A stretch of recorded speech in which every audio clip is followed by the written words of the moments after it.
Bonsoir à tous, bonsoir chers téléspectateurs, bienvenue à cet autre rendez-vous de Prime Sport sur My Media Prime consacré ce jour aux Jeux Olympiques du côté de Paris. Eh bien, on rentre de plein pied dans cette compétition avec le Cameroun qui y sera pour une 16e participation avec 6 athlètes seulement. On reviendra ce jour sur les attentes autour de ces 6 athlètes qui vont représenter le Cameroun. À côté de cela, on parlera de la Fédération camerounaise de football et de ses nominations qui interrogent plus d'une personne. Vous comprendrez probablement pourquoi dans le développement de ce sujet. Et à côté de ces deux sujets, allons à la découverte de 2 nouvelles disciplines sportives qui font leur entrée au Cameroun. On parle de speedball et de touch rugby. Le touch rugby dont nous avons déjà évoqué ou fait évocation dans cette émission Prime Sport sur My Media Prime.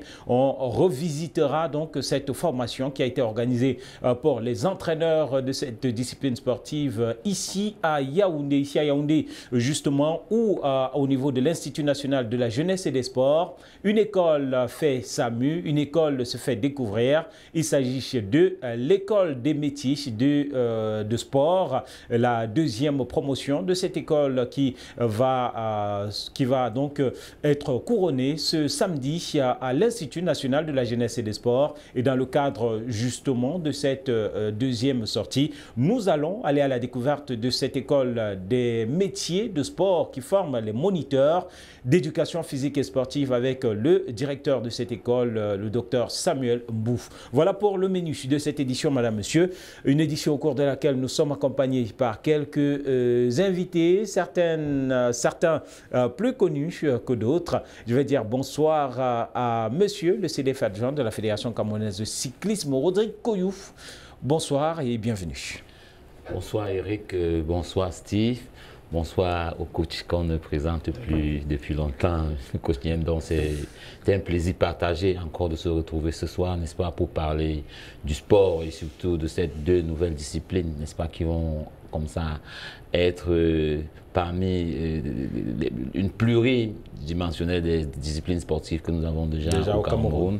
Et j'ose croire que nous allons, avec nos téléspectateurs, n'est-ce pas, passer des beaux moments ce soir. Bien entendu. Alors, Ruben Didier Niem est ex-entraîneur national de natation.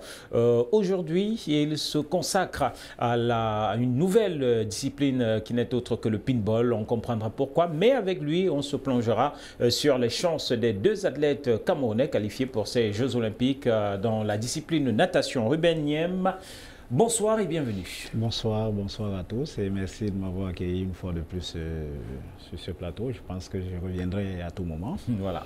Et la joie est pour moi de partager ce jour, de parler du sport camerounais. Vous avez dit c'est la journée aujourd'hui. Et aujourd'hui c'est la journée mondiale de secourisme. Du secourisme. Ouais. Voilà. Vous pouvez nous dire 2-3 choses sur le secourisme. Au fait, nous parlons de secourisme parce que le taux de noyade dans le monde entier est tellement élevé. Nous avons des cas de mort et beaucoup de personnes ne savent pas comment faire pour aider ceux qui sont accidentés. Et dans ce cas, nous conseillons à plusieurs personnes d'apprendre à nager et apprendre les bases, les b.a.-ba du secourisme afin de pouvoir aider ceux qui sont en difficulté. Voilà, on ne fera pas un cours de natation, de secourisme sur ce plateau, mais comme vous le dites si bien, c'est important d'apprendre à nager, c'est important d'apprendre aussi à secourir des personnes en difficulté dans des bassins d'eau. Steve Gaël Kinfa, que nous retrouvons dans sa posture de consultant Yaoundé de cette émission. Steve Gaël, good evening and welcome. Thank you, Eric Machel. Good evening to you and special good evening to all the viewers of Prime Sport. I will seize this opportunity to say special good evening to you, Mr. Rodrigue. Yes, thank you. And special good evening to Coach and his new discipline. I want to also say good evening to all the viewers in the Northwest region. I'm talking here about Fejo, who is a lover of this program, Fejo Mary, Madeleine, and Fejo Benis. They are all lovers of this program. I want to also seize this opportunity to say good evening to Romial, a technician who is doing everything for us to be there at this hour. And a special good evening to Sesh, Sylvain Kwambi in Sydney, Luther Ngambe, There are so many of them. They know themselves. If I want to call all them, we'll cease our time here. Allez, les présentations sont faites. Madame, Monsieur, allons tout de suite à la découverte, une fois encore, du touch camerounais, le touch rugby. Et c'est avec donc ces images de formation du côté de l'Institut national de la jeunesse et des sports ici à Yaoundé. Une avancée significative pour le touch camerounais avec cette formation des premiers entraîneurs et arbitres camerounais au touch rugby. C'était le jeudi dernier, 18 cadres techniques ont donc préparé à la première formation d'entraîneurs et arbitres initiée par la Cameroon Touch Union, comme cela s'appelle. Et parmi les cadres, 6 professeurs d'éducation physique et sportive, 6 femmes, un professeur de sport paralympique formé dans le cadre donc en tout cas qui a reçu cette formation. On note aussi que la formation animée par le promoteur Jacques Ngomsu Tchonlaoui avait pour objectif la connaissance nécessaire, la conduite des activités du touch et la mise sur pied d'une équipe de touch rugby au Cameroun. Les connaissances nécessaires pour être un bon entraîneur, pour mieux cerner les apprenants jeunes et la particularité des équipes mixtes, l'arbitrage, les connaissances des règles et la signalétique. Cette formation qui se déroulait à l'Institut national de la jeunesse et des sports du Cameroun s'est tenue donc le jeudi et vendredi 18 et 19 juillet dernier. Au terme de la formation, on écoute quelques apprenants, parmi lesquels des étrangers d'ailleurs, venus du Tchad notamment, pour bénéficier de cet apprentissage autour du touch rugby. Bonjour, moi c'est M. Mohamed Maïdigui Marcelin. Je suis tchadien. Je suis en formation ici à l'Université de Yaoundé.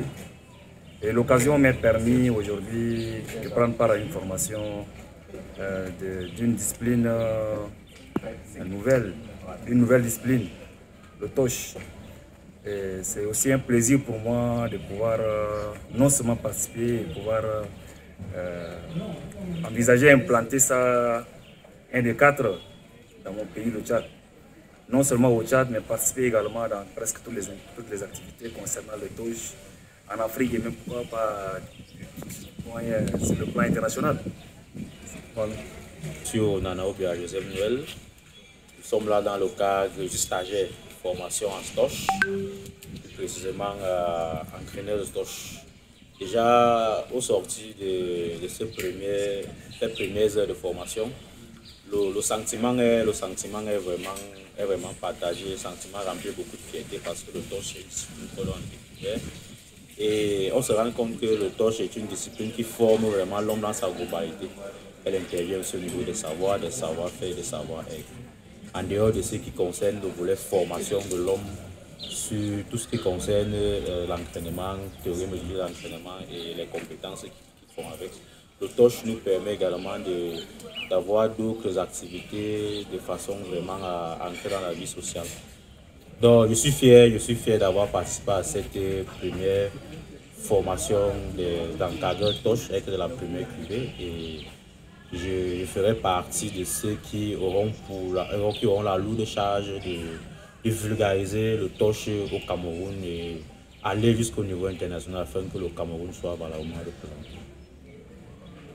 Oui, effectivement, comme prévu, la formation qui concernait la pratique du touch football, du touch tout simplement, est là aujourd'hui et on est en train de travailler pour pouvoir former les futurs encadreurs qui vont se déployer sur le terrain, prêcher la bonne nouvelle. Et ce qui est très intéressant aujourd'hui, c'est que dans le corps des encadreurs ou futurs encadreurs qui sont là, on a une pluralité et diversifiée de personnes qui pourront aller soit dans le touch paralympique ou bien dans le touch corporate ou bien dans le touch dédié à l'encadrement académique, c'est-à-dire scolaire et estudiantin, et dans le touch même des quartiers. Donc ça fait plaisir de voir une diversité pareille.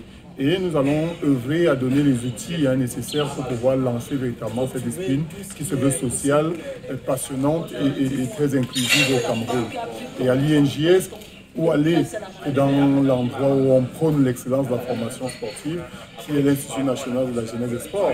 Et ils ont énormément, pour dire en quantité, répondu présent à cette formation pour un premier jet. Je pense que c'est un essai, et un essai qu'on pourrait dire transformé. Et nous allons terminer sur une formation également pratique. Ok, bonjour à tous. Bonjour. Mon nom c'est Mbassile Malin Clovis, professeur d'éducation physique et sportive, option activité physique adaptée. Mon but pour cette formation est de vulgariser non seulement de contribuer au développement du torche, de la discipline torche au Cameroun et plus particulièrement du paratorche. Implémenter le paratorche au Cameroun et en Afrique et voire même dans le monde. Donc, vraiment encourager les personnes en situation de handicap à pratiquer un sport comme le torche, les limiterait, les aidera beaucoup plus à s'épanouir sur le plan social et avoir, pourquoi pas, reconvertir les anciens sportifs handicapés en situation de handicap qui se sont découragés, les reconvertir un peu dans le torche et trouver des méthodes d'adaptation du torche à leur handicap. Donc c'est un peu ça. Je remercie vraiment le promoteur de cette discipline au Cameroun. Et vraiment, merci. Voilà donc pour ces réactions, les réactions de ces participants à cette formation autour du touch rugby par la Cameroun Touch Union, telle qu'elle se dénomme. À côté du touch rugby, dont on continuera certainement à parler, on va évoquer une autre discipline pour laquelle, cela vous surprendra certainement, le Cameroun se retrouve à la 4e place en termes de classement au niveau mondial. Et il s'agit du speedball. De quoi s'agit-il? Regardons ces quelques images.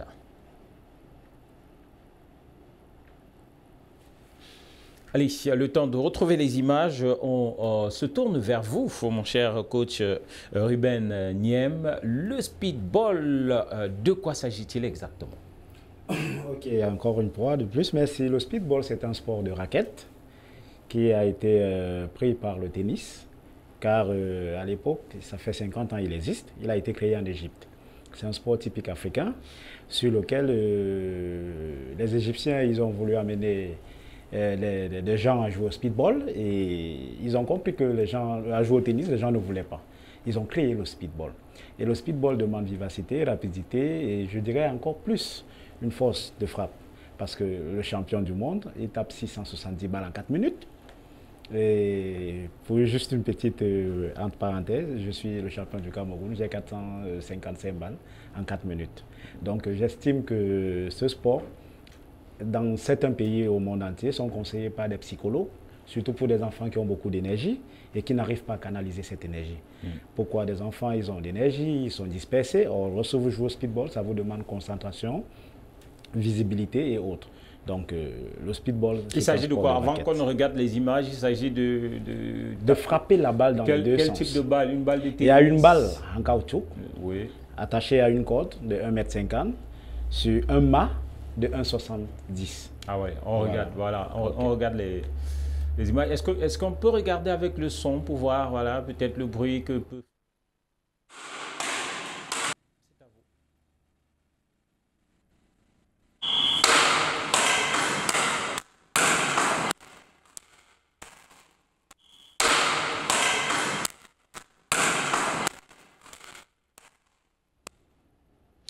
Voilà, donc on est seul, voilà, la balle tourne autour de ce... Ça se joue seul, ça se joue deux, ça se joue quatre. Ah d'accord, ouais. La balle tourne autour de ce mât et vous dites, le champion du monde actuel, égyptien, tape de cette façon 670 balles.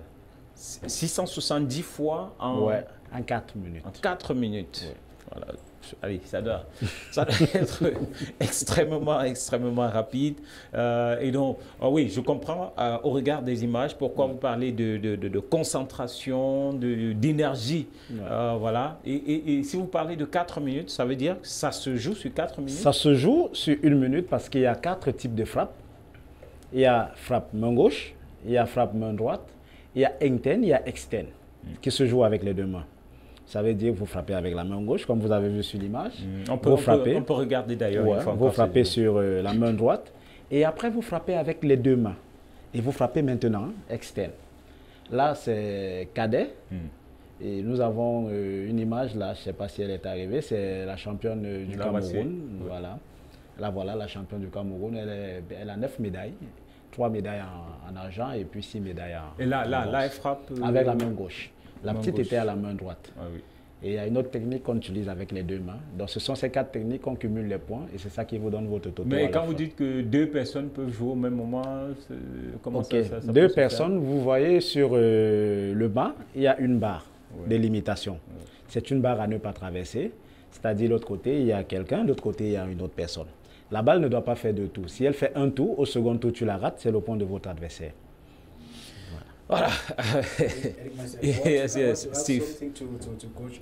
I want to find out what if maybe you misses the ball and you had to repeat yourself. Maybe you jump over the ball, as you said 2 times. La balle ne doit pas roter à 2 reprises. And if maybe I miss the ball for the first time, I miss the ball again for the second time, what are the penalties I'm supposed to obtain? Ok. C'est vrai, je ne comprends pas très bien l'anglais. C'est pas grave. En fait, je voudrais dire les pénalités.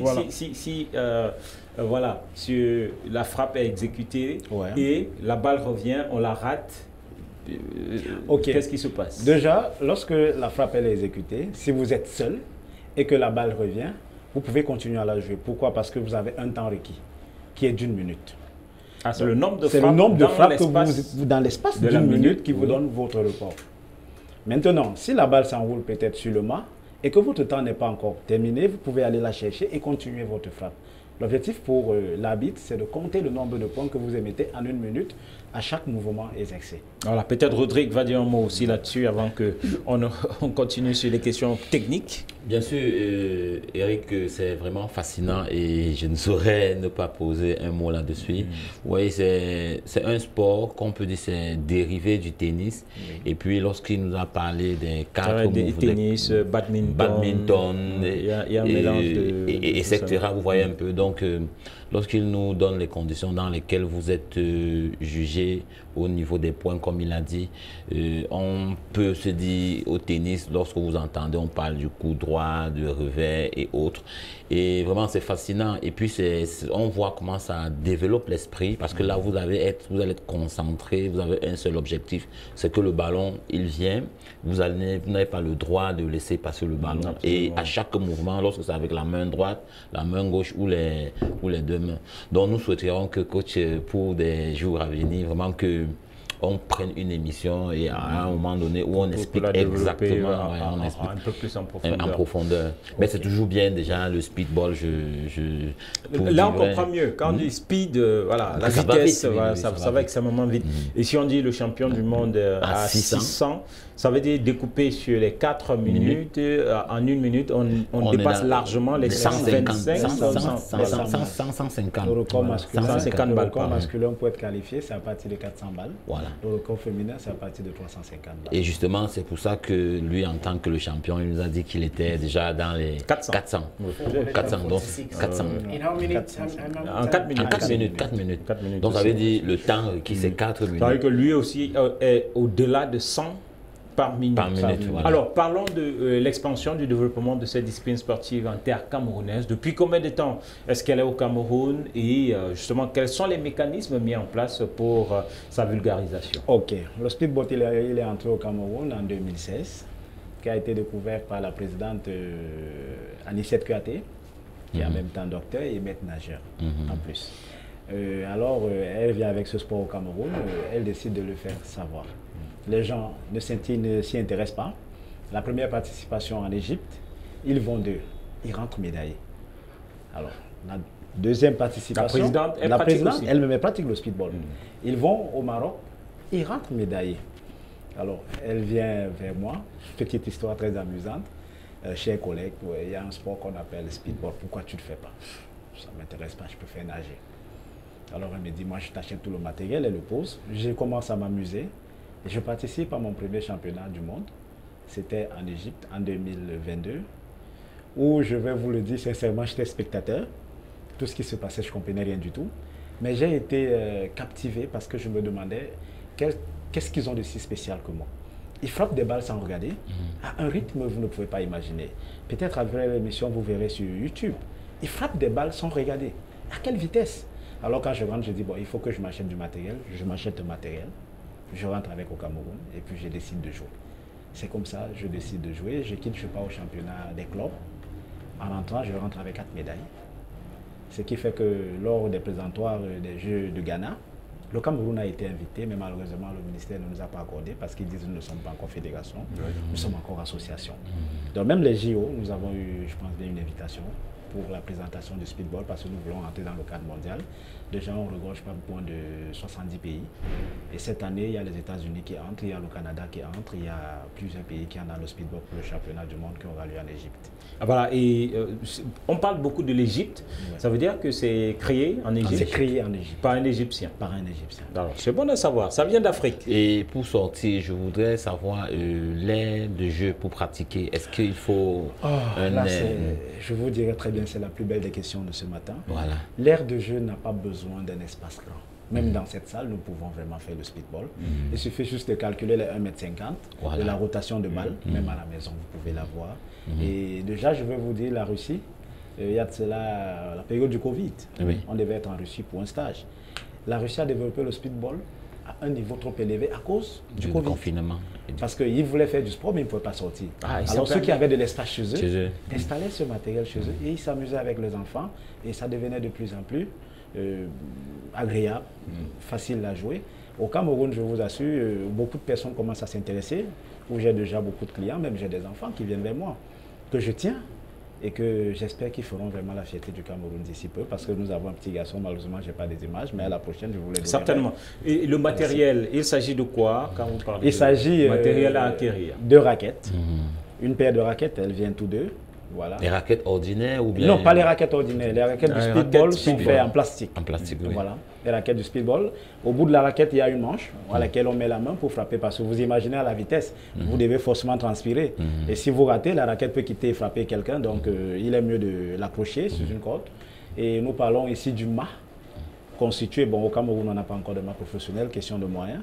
Mais nous utilisons des roues où on bourre avec du béton et nous coupons les barres de fer pour stabiliser. Et les barres de fer ont 1,65 m. Avec la coupille qu'on met au-dessus, c'est une coupille en plastique où on met une balle qui est rotative, de manière à ce qu'elle ne quitte pas quand vous la frappez, parce que vous imaginez la force de quelqu'un. S'il frappe cette balle, donc naturellement, il faut quelque chose permettant qu'elle fasse exactement, oui.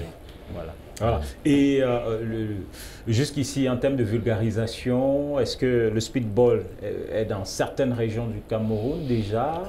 Comment ça se pratique? Et l'organisation administrative aussi? Oui. Au niveau de la vulgarisation, nous avons déjà 5 à 6 clubs.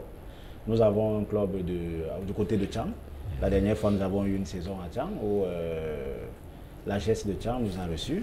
Voilà. Nous avons un club à Bafoussam. Nous avons un club à Douala, nous avons 2 clubs à Yaoundé, où ça fonctionne. Nous avons une compétition le mois prochain, le 10. J'espère que vous serez les nôtres. Pour moi, ça serait du côté de Douala, à Soft Education. C'est une école à l'entrée de Douala, Yassa. Et ce monsieur est partenaire.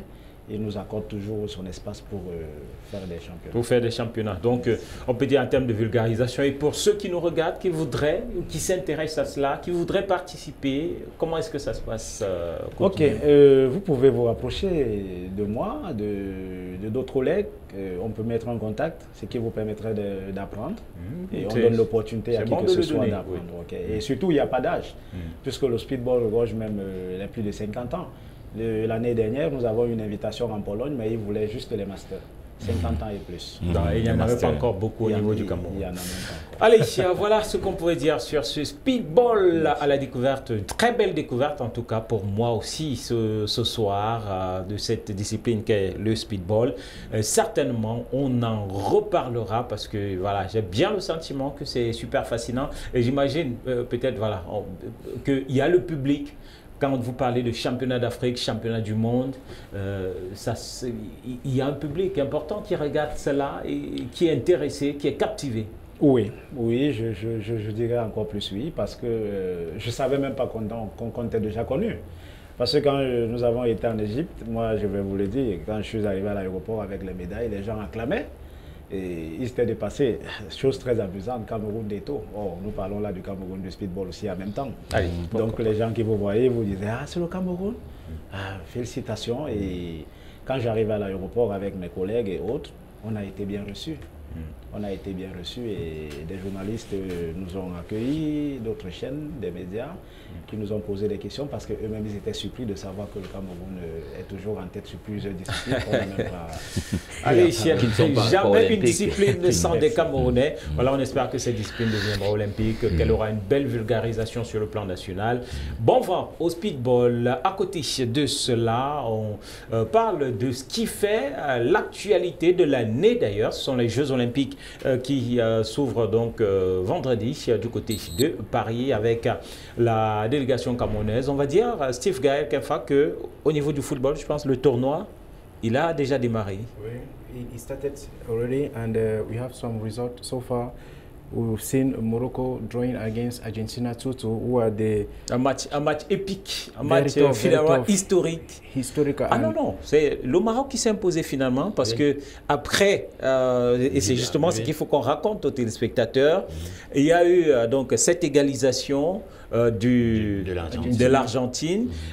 Ensuite, le public a envahi l'aire de jeu, le match a été stoppé et une fois dans les vestiaires, à plus d'une heure, les officiels de la rencontre ont estimé qu'il restait 3 minutes dans le temps additionnel et qu'il fallait absolument jouer ces 3 minutes. Ils sont revenus sur l'aire de jeu. La VAR a annulé l'égalisation de l'Argentine et donc le match s'est terminé. Voilà, peut-être à 2-2, Steve Gaël a été à la télé, il a dit voilà c'est bon, c'est terminé. Non, victoire du Maroc, 2-1 dans ce match. Yeah, Mr. Eric, I want to say congratulations to Morocco because after the World Cup, they have proven to us that they will not end their speed in that level, but they will go further than that. Yeah. And not only Morocco. Yesterday we saw a very tough game against Guinea, against New Zealand. Yeah, so Guinea played an encounter very tough and had to draw this encounter by 1 goal that is they share 1 goal each other. Yes. And we saw a team of Guinea very offensive like that of Morocco. This tells us that apart of Cameroon in the 2000 Olympic Games where we came out victorious and had to grab this gold medal, we have also 2 African countries that are promising to bring us something very special. Not forgetting Nigeria in 1996. Nigeria in 1996, but when we talk about Cameroon, we talk about those who opened the doors for others to come in. Okay. That's why we want Morocco and Guinea to do their best to make us proud like Cameroon did with Nigeria. You know, Nigeria has done it also, but I want to appreciate the step with whom our nation, Cameroon, did in those days to open the doors of history, because no one did that so far apart of Cameroon, who have always been there to open the doors for all, in terms of football, for any other nation to follow up. So congratulations to Morocco and Guinea, who are also 1 step ahead because nothing has yet been done. They are 1 point each, 3 points the other side, 1 point the other side. Allez, on va dire bonne chance aux nations africaines dans ce tournoi football des Jeux Olympiques qui a déjà démarré. Et forcément, bonne chance aussi aux 6 représentants camerounais qui vont défendre les couleurs du pays lors de ces Jeux Olympiques. On va les redécouvrir dans ce tableau avec notamment Richel Sopi qui va compétir en judo. On a Linda Ngounou qui va compétir en athlétisme. Mabela Ngelo en natation, Sergio Guichet en natation, c'est le fils d'un célèbre administrateur de cette fédération, Sarah Anfou au tennis de table et puis Emmanuel Essémé en athlétisme. Alors, on va commencer par nos nageurs puisque nous avons sur ce plateau un ancien entraîneur national de natation, Alors, Ruben Niem, je commence par la jeune Mabella Guelo. D'ailleurs, il faut dire que les deux nageurs sont à leurs premiers Jeux Olympiques. Première participation pour ces deux nageurs. Mabella Guelo, qu'est-ce qu'on peut dire sur cette jeune dame?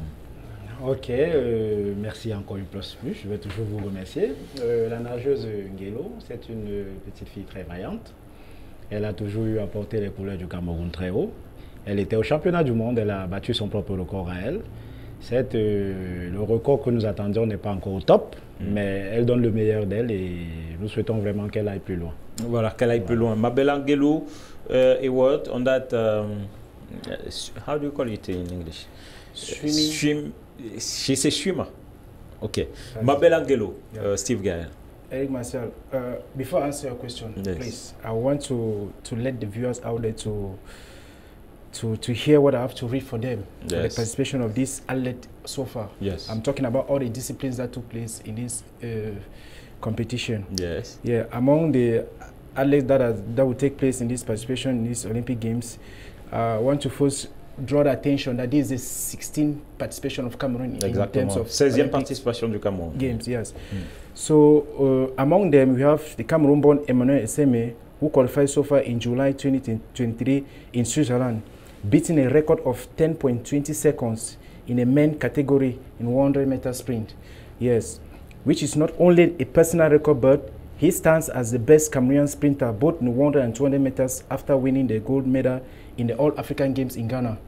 Yeah, another discipline that is that of Mep Ngelo and Sergio Goucher is their own participation because they did so well and they obtained their ticket for the Olympic Games in Paris during the World Swimming Championship in Doha, Qatar, where they realized their excellent performance. Mebengelo fulfilled the qualifying criteria for the 100 meter freestyle event, yes, in 52.45 seconds, while Sergio Goucher also completed a brilliant pass by the minimum required for the qualification for the 200 meters butterfly.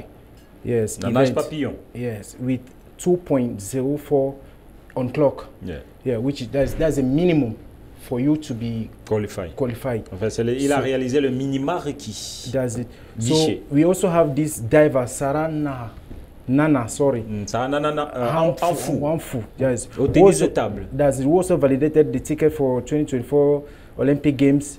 In fact, to her 3-2 victory against Algeria at the Olympic qualifying table tournament in Kigali, Rwanda. Yeah. That is where she obtained her qualification. Yes. And then we have this other judoka, Anita Sopimbala, at the category plus 78 kilograms. Right. Yes, also obtained her ticket for the Paris 2024 Games. She received a gold medal, yes, in the She received a gold medal in the African Championship in Egypt, yes, and then won the first place, yes, at the opening in Marrakesh and Abidjan.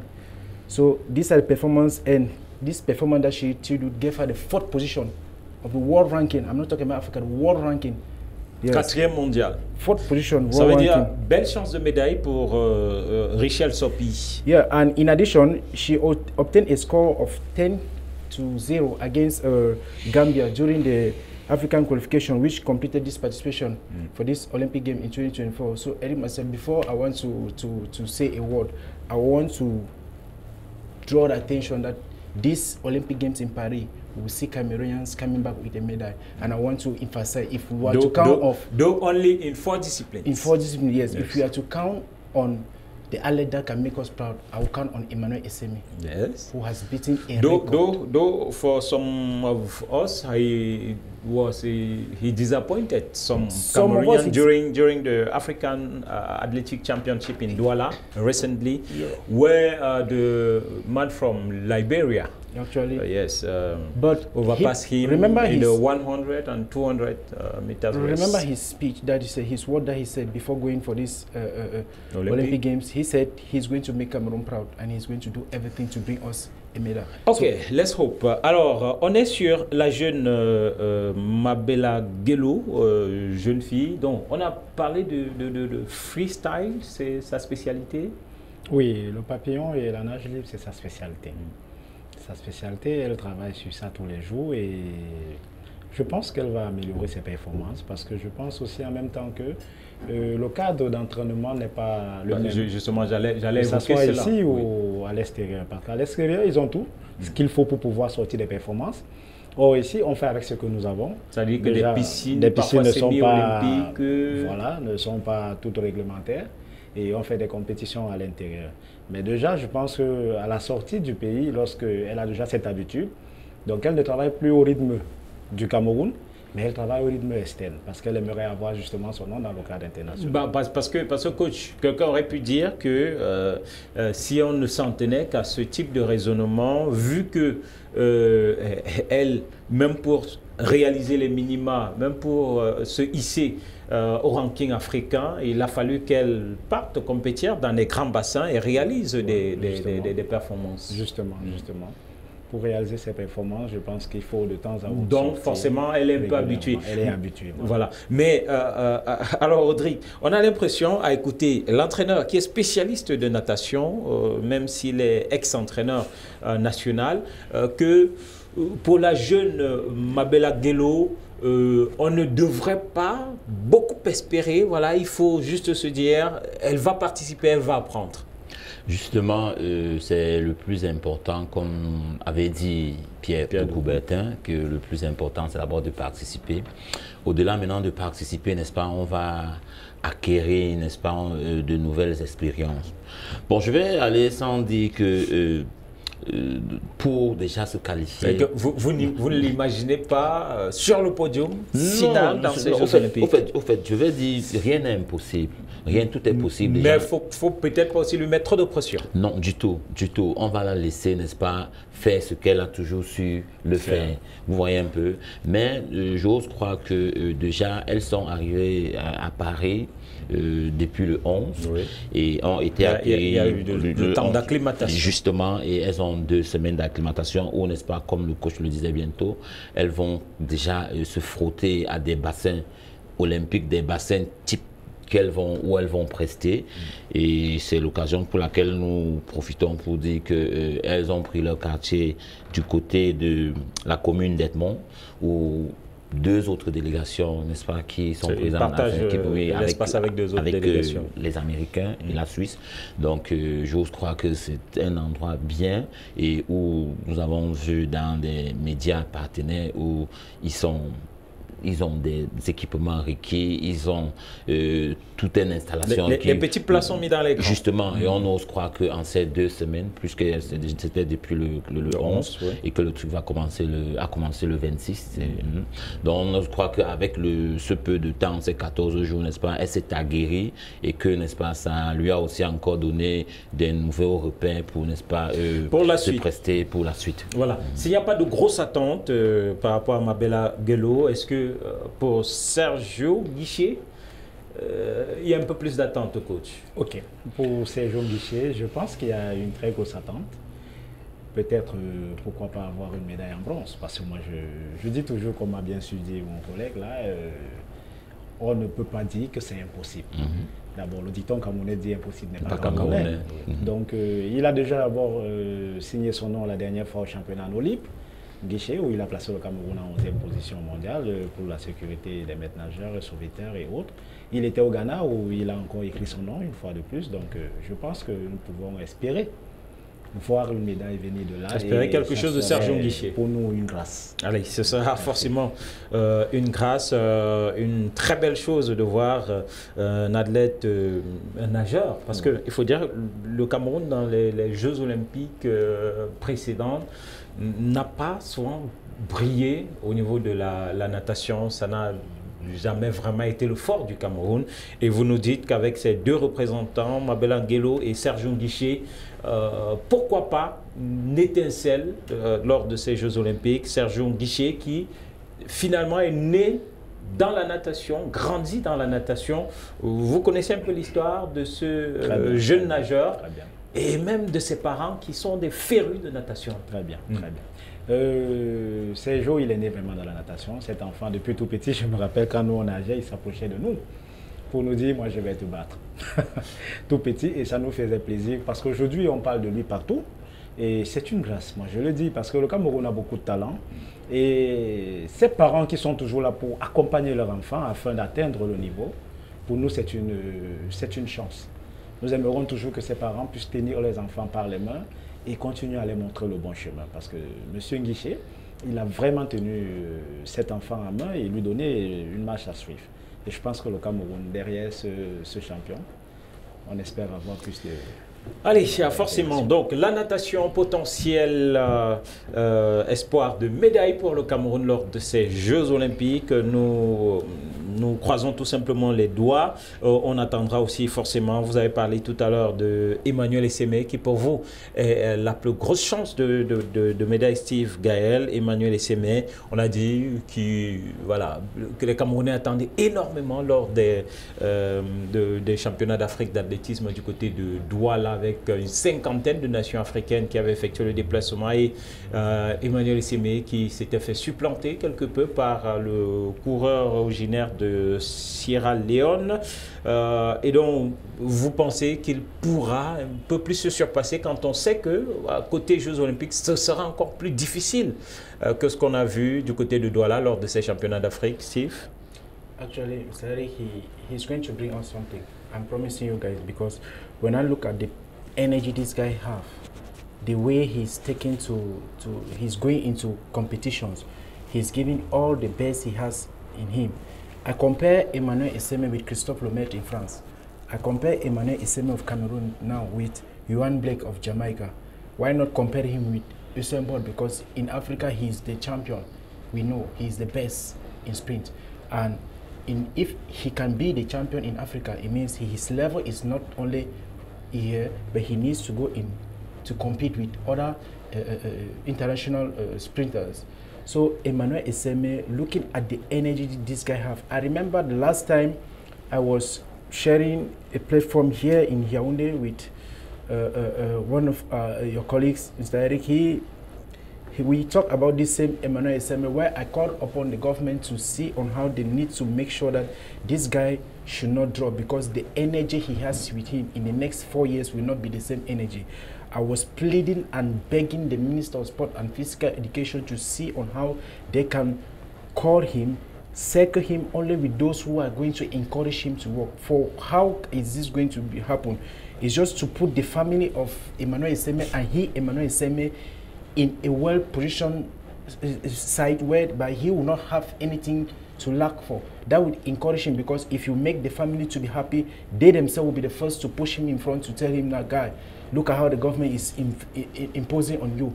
Make sure that you bring us this result that they are looking. Make them proud of you, you see. So if you have a talent like Emmanuel Essémé, and then we don't use this opportunity while he still has the energy in him to grab the medals we want, I bet you to have another Emmanuel Essémé will be very difficult. I cried and I've cried and I've cried, and today he's going to represent Cameroon in the 2024 Olympic Games in Paris. So I pray and I know he is going to bring it, because I've seen him training and I've seen the way he's concentrating for this. I'm sure he's going to do everything possible to bring the result. For me, he's the athlete that I'm counting on. And he's the athlete that I'm going to watch on in these Olympic Games. Voilà, ça fait 2 paris, parce que coach Ruben Niem lui parie quelque part sur Sergio Nguiché. Vous voyez Emmanuel Essémé, Rodrigue, vous aussi Emmanuel Essémé? Vous savez, le Cameroun a toujours eu des surprises, n'est-ce pas, au moment où on l'entend le moins. Je vais dire, toute proportion gardée, que toutes nos athlètes sont des chances de médaille pour nous. Il suffira seulement tout simplement que... Parlons spécifiquement d'Emmanuel. Non, Emmanuel, lui déjà, vous savez, il a une grosse pression. Surtout lorsqu'on va voir ses dernières prestations au dernier championnat africain ici au Cameroun, où, n'est-ce pas, nous avons cru qu'avec beaucoup ont cru que ça allait être très facile. Ça allait être très facile pour lui, et c'est pour la raison pour laquelle je peux être d'accord avec Steve que il a dû encore travailler doublement, n'est-ce pas, c'est-à-dire pour aller le plus loin possible dans ces Jeux Olympiques. Et nous osons croire qu'une place mémorable. Pour nous, déjà, serait une victoire au vu des différentes disciplines dans les catégories dans lesquelles, n'est-ce pas, il va prester et avec tous les meilleurs que nous avons sous la main. Donc, nous lui souhaitons tout simplement une belle compétition et que une médaille ou une place honorable, si à jamais elle arrivait, que ça soit pour nous, n'est-ce pas, quelque chose. On attend. Les Camerounais espèrent rêver après l'exploit de Bango Françoise en 2004 et 2008. Voilà, depuis lors, on attend l'or. Sarah Amfou-Nana, tennis de table, c'est une habituée. Et donc, beaucoup comptent aussi sur elle. C'est vrai que elle plafonne pratiquement au niveau africain. Elle a l'habitude des très grandes compétitions, Sarah Amfou-Nana, et dont elle aussi, Sarah Amfou-Nana, certains pourraient dire pourquoi pas, Steve Gaël. Actually, because looking in her last performance in Kigali, Rwanda, that gave her the opportunity to qualify for these Olympic Games, she gave us a very outstanding performance, beating this Nigeria by 3-2 on this table tennis. Yeah, so I would say Sarah Amfou-Nana is also well placed, because when I look at the preparation of her preparation for this tournament, I keep saying that we should not be disappointed, not be worried about this athlete. All we need to is to encourage them, because they will make us proud. I promise you, they will make us proud. Because looking at all the athletes that have qualified so far, Eric Marcel, I'll be honest with you, they gave their best, because they know going there, they will also do the same. Sarah Amfou-Nana is another opponent to watch out in this Olympic game, because looking at the way she takes to qualify, it needs to tell you that she is well placed for another medal, and is going to do everything. She's going to do everything to bring us this medal. Sarah Amfou-Nana beating this Algeria, because you remember Algeria in this Olympic qualification was the nation that all Africans were afraid of, and we believing that they will pass without any difficulty. Yes. So the surprise was that Sarah Amfou-Nana came out victorious for this qualification, and it was like Africa was wondering, Cameroon in table tennis, what are they going to play? We know them all on football, but look at what they are going to. So I believe they are going to make us proud, and they are going to say that they are not just qualifying to go and participate like we said. Comme Pierre de Coubertin le disait. Alors Ruben Yem, Sarah Amfou-Nana, c'est un nom bien connu, tennis de table camerounais. Des attentes aussi par rapport à elle dans ces Jeux Olympiques. Ok, vu le record que j'entends mon frère parler, elle a fait beaucoup de jeux, beaucoup de participation au cadre international. Donc j'estime qu'avec elle, on peut toujours garder de l'espoir pour avoir une médaille. Parce que le tennis de table, c'est un sport très beau, très magnifique à pratiquer partout où nous sommes. Qui n'est pas loin du speedball. Justement, qui n'est pas loin du speedball. Allez, Sarah Amfou-Nana, qu'on a justement dans cette jolie photo, à qui on souhaite bonne chance, peut-être un mot sur elle aussi, Sarah. Sarah, je pense que c'est l'une de nos athlètes qui fait toujours notre fierté. C'est l'une des plus régulières d'ailleurs, oui, justement, au niveau. Et je pense que c'est peut-être elle la première à se qualifier. Je dis de nos athlètes que... Nos athlètes, je pense à elle qui a été, lorsqu'on regardait le ranking de chaque coureur, pardon, de chaque athlète, je pense qu'elle était l'une des premières à être qualifiée pour les Jeux Olympiques. Oui. Donc je vais dire qu'aujourd'hui, Martial, ne nous perdons pas de vue. Vous savez, c'est les meilleurs qui vont produire de meilleurs résultats. Et quand on dit meilleur, ça veut dire qu'il faut la préparation, il faut une politique, n'est-ce pas, pour arriver à ce niveau. Et c'est pour cette raison que je souhaite que toutes les associations sportives, toutes les fédérations et aussi leur tutelle, qu'on mette sur pied avec le comité national olympique une politique qui doit favoriser tous les athlètes, quelles que soient les disciplines, qui font et qui peuvent participer à ces Jeux olympiques, n'est-ce pas, de participer. Parce que ne nous pleurons pas pour avoir plus d'athlètes à ce niveau des Jeux. Il va falloir que pendant toute l'année, pendant toute, comment on appelle ça, l'Olympiade, les 4 années, que chaque équipe, chaque athlète participe à des compétitions internationales. Il faut se frotter au meilleur pour être meilleur. Justement. Donc je pense que c'est ce qu'il faut retenir. Richel Sopi, vous avez dit plus de 78 kg. elle est le porte-drapeau d'ailleurs du Cameroun dans le cadre de ces Jeux Olympiques Paris 2024. Richelle Sopi qui, elle aussi, voilà, pourrait pourquoi pas créer une belle surprise lors de ces Jeux Olympiques en judo dans la catégorie des plus de 78 kg. Steve, Richelle, what can we expect from her? Richelle Sopi, when I hear the name, I am proud to hear a Cameroonian occupy the first place in a classification table. At the African level? All champions, yes, at African level. Yes. Remember where she had a great performance in Marrakesh and in Abidjan.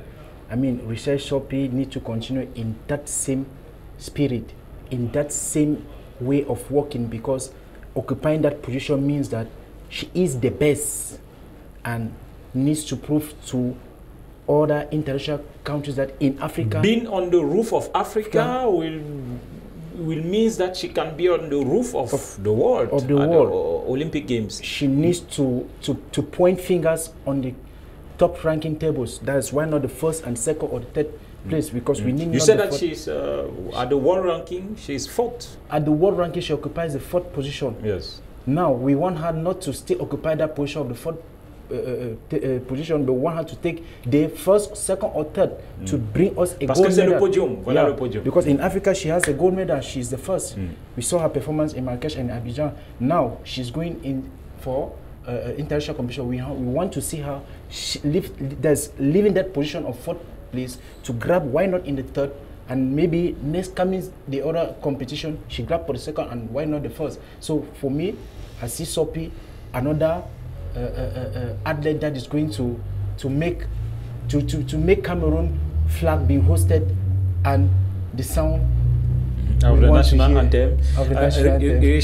Richelle Sopi qui sera donc aussi très attendu, mais forcément il faudra faire attention aux Asiatiques parce que c'est leur spécialité, donc notamment les Japonais, les Coréens qui sont redoutables quand on parle des sports comme le judo. Voilà donc pour ces athlètes, on n'oublie pas, voilà Richelle Sopi en judo, plus de 78 kg. C'est la catégorie des lourds. Et donc, belle chance de médaille, c'est la meilleure sur le plan africain. Pourquoi pas meilleure sur le plan mondial. 4e ranking mondial, Richelle Sopi, très attendue pour le compte du Cameroun. Et on voit là Linda Angounou, peut-être un mot rapide sur Linda, Steve.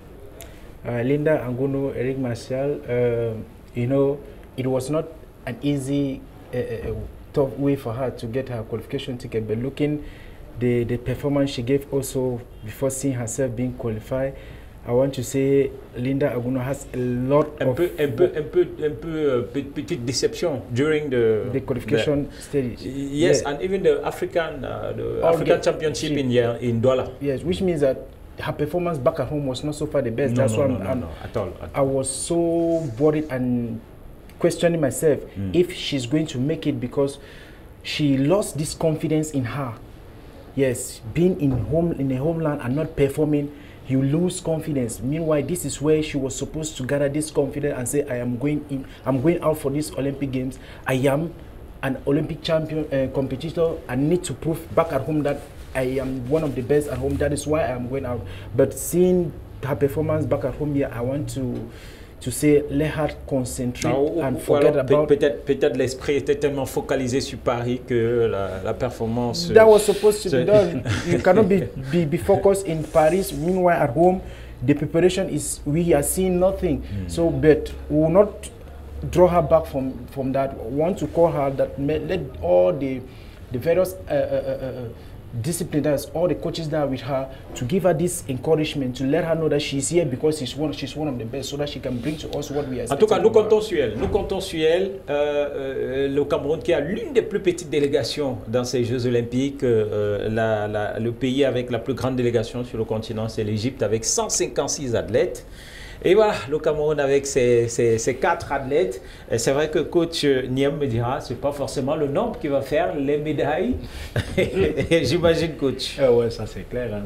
Je pense que le plus important, c'est pas le nombre, mais c'est la préparation pour participer au championnat international. Ce qui veut dire que lorsque vous vous préparez pour arriver au JO, vous avez juste un seul objectif. Faire parler de vous et chanter votre hymne. Allez, faire chanter votre hymne national. 156 nations, 156 athlètes pour l'Égypte, 6 pour le Cameroun. Bon, après il y a des nations qui ont encore moins que le Cameroun, mais forcément, comme il dit, ce n'est pas le nombre. Il faut faire au moins une fois résonner, faire retentir l'hymne national du Cameroun lors de ces Jeux.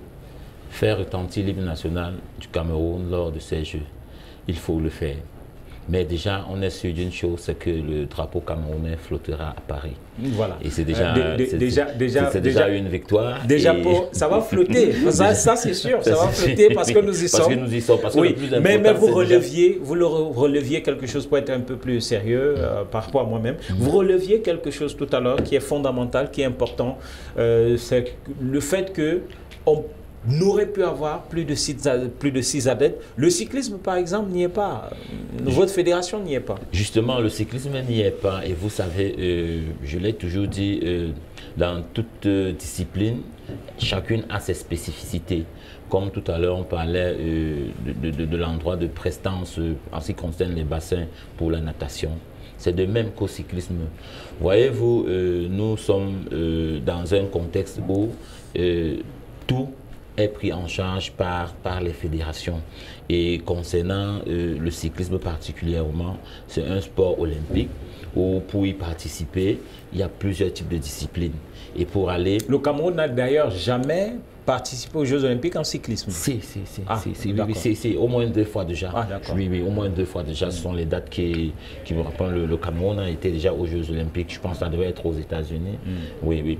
Et le cyclisme n'y est pas à qui la faute. Allons au comité national, olympique national, que lorsque... Mais tout le monde semble accuser le comité national olympique. Qu'est-ce qu'il aurait dû faire qu'il n'a pas fait? C'est elle qui détient, n'est-ce pas, je veux dire, c'est elle qui détient la politique du développement du sport dans un pays. Et tout ce qui est sport olympique, ils doivent y veiller.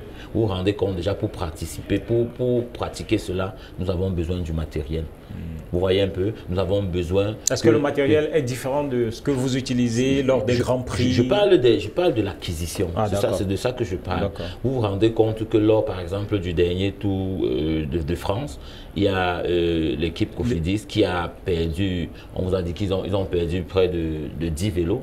Et quand on vous a dit ces 10 vélos, le prix d'un vélo était dans les 14 000 €.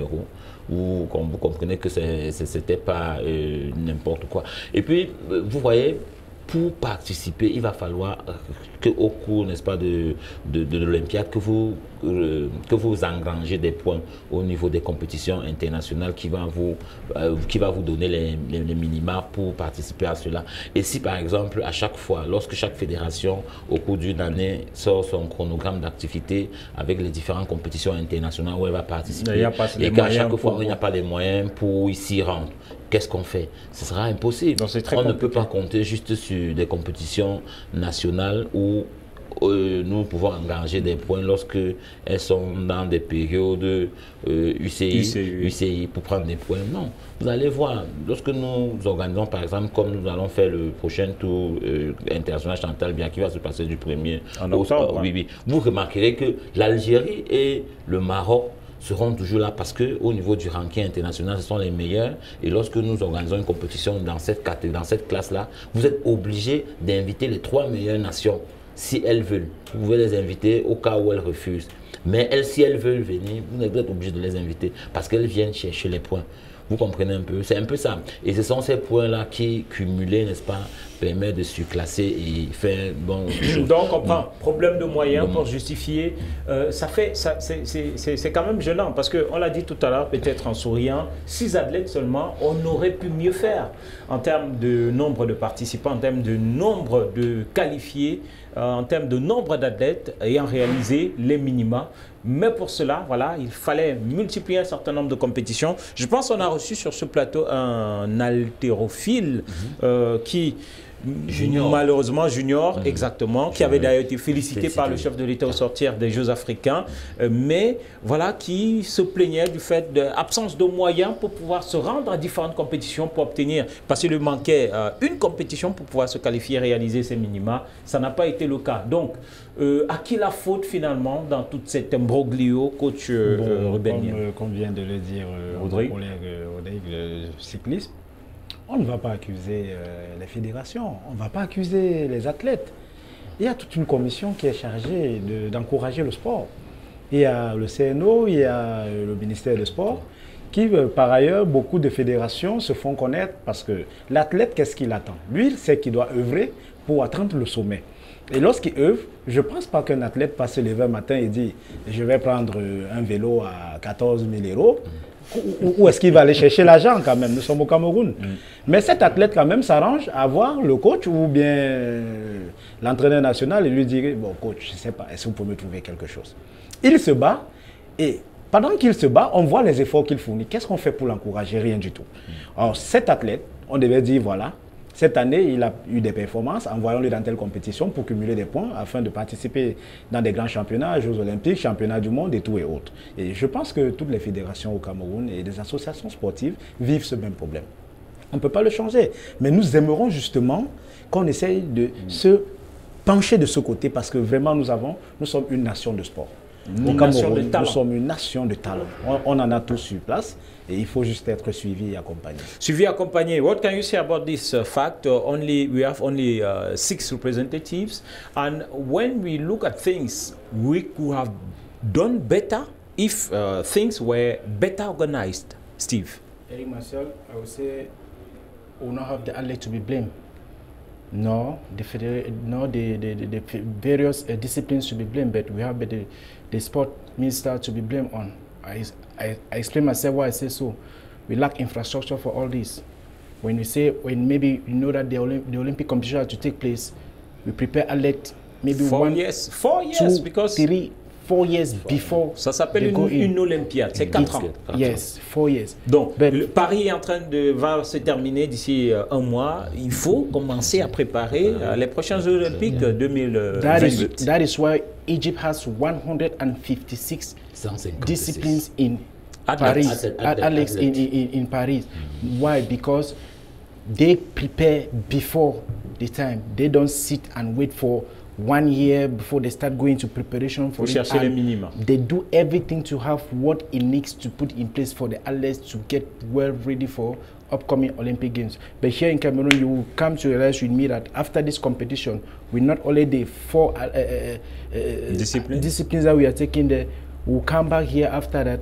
You will not hear any word from anyone. They will find their place and sit. Pourtant, il faut tirer les leçons. 2 years or 1 year before to start preparing. You see, the problem is lack of preparations and lack of infrastructure for the athletes to get prepared for the Olympic Games. Et donc un peu plus globalement, la vision pour tout cela. Alicia, donc 2028 devrait commencer à se préparer dès maintenant pour avoir des athlètes qualitatifs et quantitatifs lors de ces Jeux olympiques à venir. Allez, on va sortir de cette émission avec le dernier sujet qui porte sur ces nominations qui interrogent au niveau de la Fédération camerounaise de football.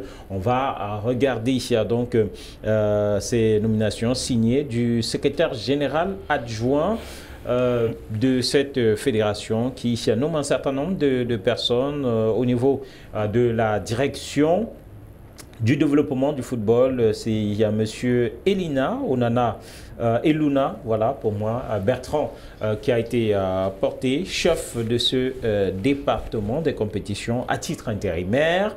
Une autre nomination à titre intérimaire, c'est le directeur marketing et communication, M. Jean-Marie Koussa, à titre intérimaire. Et puis, au service informatique, M. Awono, Wilfried Rémy, porté lui aussi à titre intérimaire. À ce niveau, ça interroge plus d'un. On sait par exemple que c'est Franck Happy qui occupait le poste de directeur du développement de football.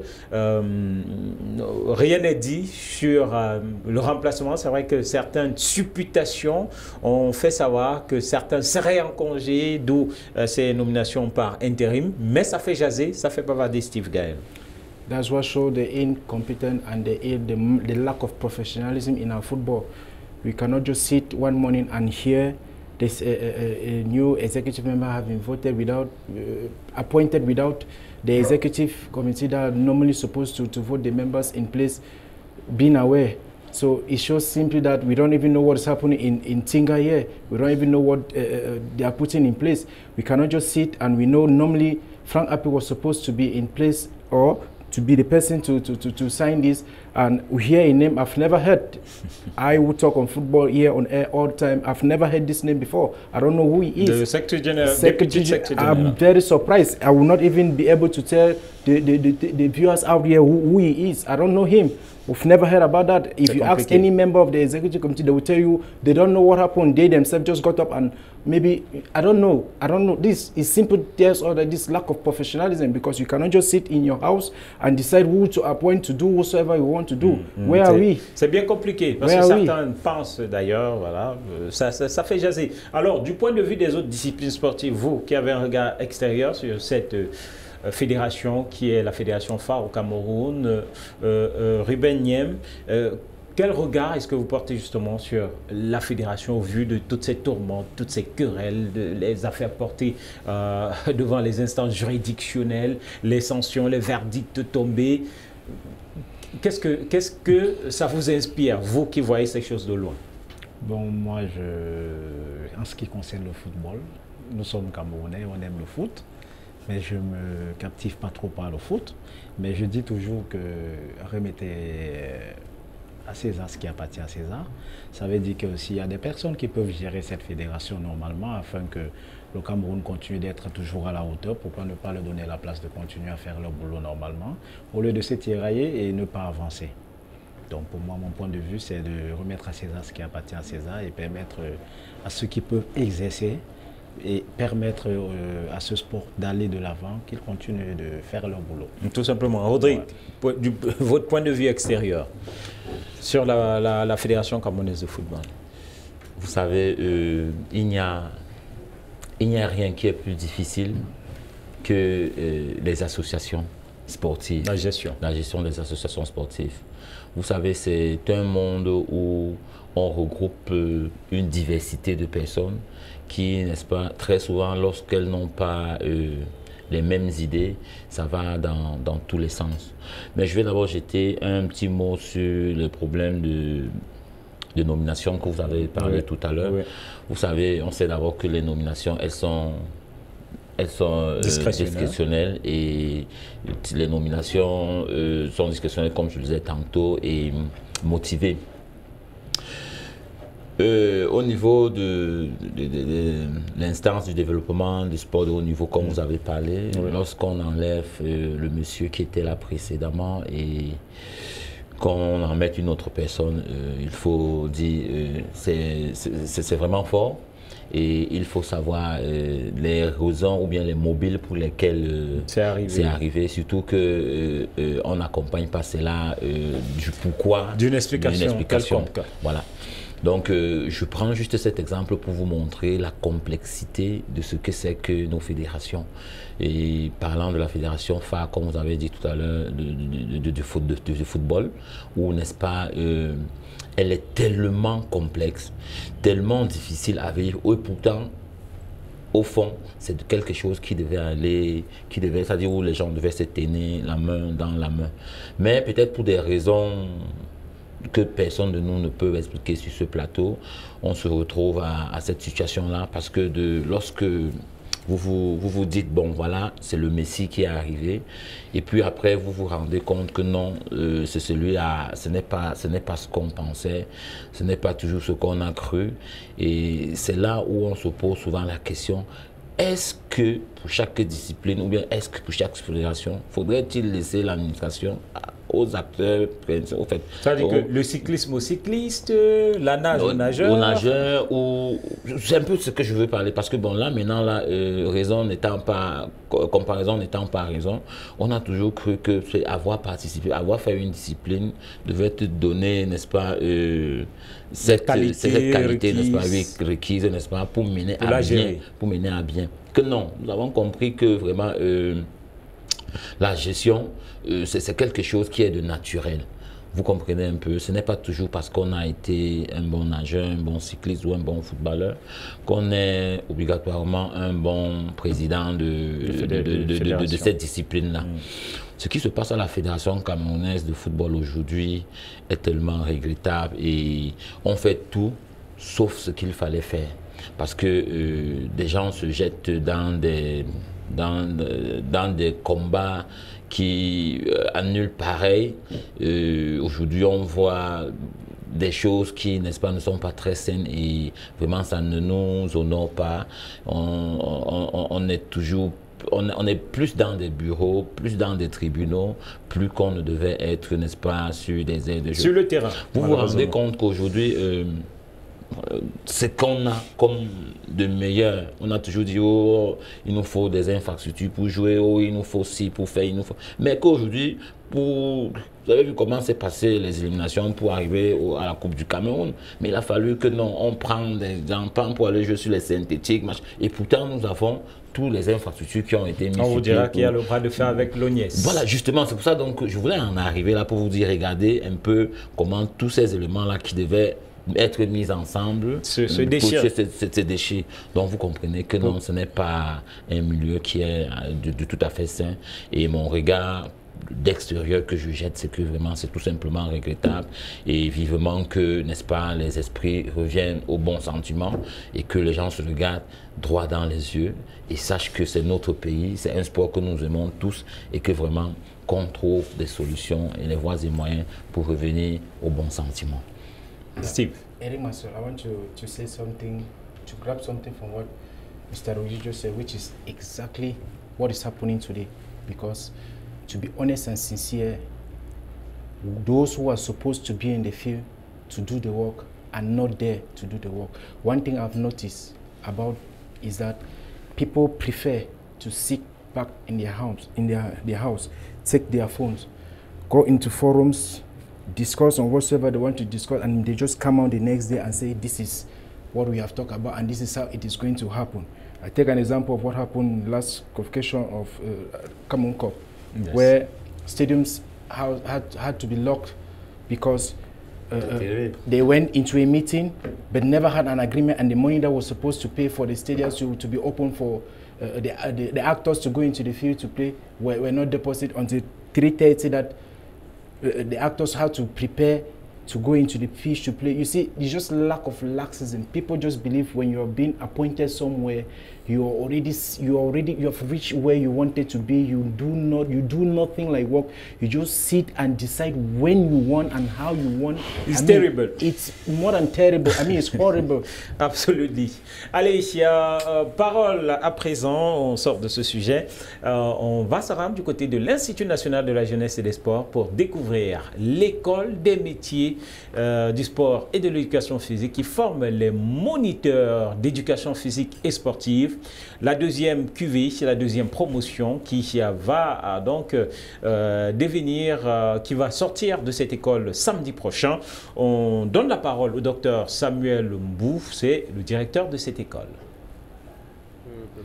Nous avons des étudiants qui viennent de tous les bords du triangle national et en même temps on a des étudiants qui viennent de l'étranger, du Gabon, du Tchad, de la Guinée équatoriale, dont on met les petits plats dans les grands pour que l'événement se passe bien.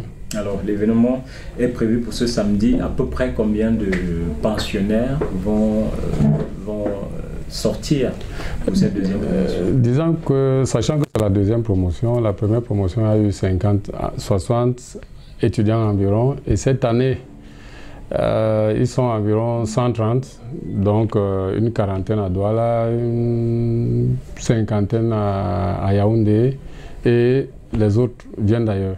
Voilà, ça veut dire qu'il y a un certain engouement pour cette école des métiers de sport dans lequel vous formez les moniteurs d'éducation physique et sportive. Parlez-nous de cette école et de ce qui peut susciter un engouement, puisqu'entre deux promotions, elle a une augmentation substantielle du nombre d'étudiants. Bien évidemment, vous savez que l'INGS en général a des missions. La première des missions de l'INGS, c'est de former les cadres supérieurs dans le domaine des sciences et techniques d'aptitude physique et sportive d'une part, et dans le domaine des sciences et techniques d'animation, des loisirs et d'éducation civique d'autre part. Alors, le constat qui se dégage, c'est que concernant le premier domaine, le domaine des STAPS, on a constaté que de moins en moins, il manque des enseignants au Cameroun, les enseignants DPS, sachant que le Cameroun ne peut plus offrir le travail à tous ses enfants, vu le contexte économique. Donc, c'est à partir de là que nous a été instruit par la hiérarchie et le directeur nous a donc demandé de réfléchir comment aider les jeunes Camerounais afin de favoriser leur insertion. Donc, d'où la création des métiers de sport de l'INGS, qui est une formation à la carte, qui est à côté de la formation des missions principales, c'est-à-dire former les cadres supérieurs et les cadres moyens. Voilà. Et ça veut dire qu'en termes de contenu de formation, ou alors commençons par les filières qu'on retrouve, quelles sont-elles? Bien, on ne peut pas commencer directement par les filières, on va justement commencer par le contenu de cours. Alors il faut dire que cette formation se répartit à 3 niveaux. Il y a la formation, il y a le tronc commun, il y a les filières, il y a le stage. Donc au niveau du tronc commun, ce qu'on donne à nos apprenants, c'est des sciences de la vie, qui est une unité de formation qui regorge la physiologie, l'anatomie, le secourisme, et en plus de ça, les sciences de la vie, les sciences sociales, les sciences humaines et sociales appliquées aux activités physiques, dans lesquelles on retrouve la psychologie de l'enfant, la psychologie du sport, le management et la sociologie.